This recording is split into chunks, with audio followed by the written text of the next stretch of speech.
किसानों के हक में कोरटला के एमएलए व बीआरएस कारकुनों ने जगतियाल तक पैदल यात्रा निकाली।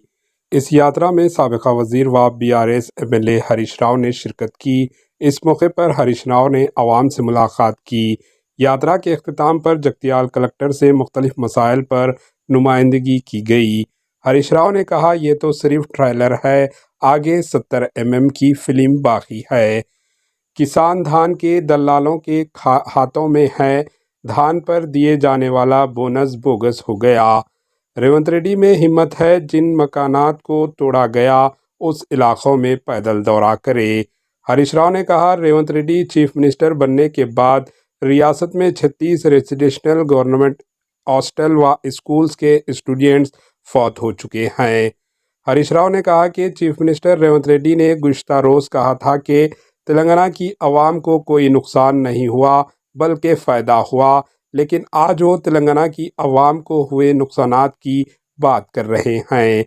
हरीश राव ने कहा कि तालीम, ज़राअत, रोज़गार, पीने के पानी, बरक़ी सरबराही, आपाशी, सेहत, ये सब शोबेजात में तेलंगाना की आवाम को नुकसान हुआ है।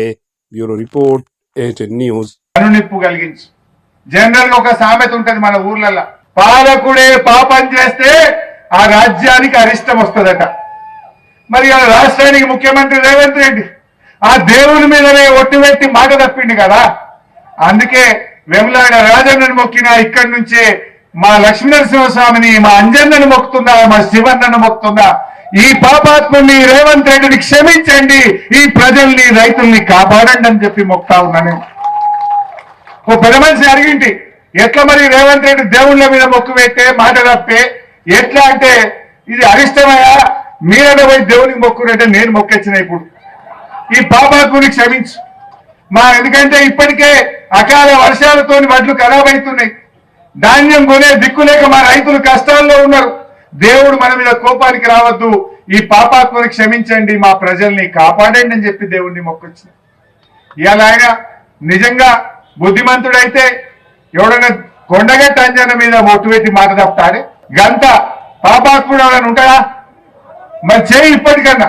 ఇవాళ మా సంజయ్ ఏమడుగుతున్నాం, ఈ పాదయాత్ర నుంచి బీఆర్ఎస్ పార్టీ అడుగుతున్నది ఒక్కటే, వెంటనే 2 లక్షల రుణమాఫీ వడ్డీతో సహా చేయాలని బీఆర్ఎస్ పార్టీ డిమాండ్ చేస్తుంది.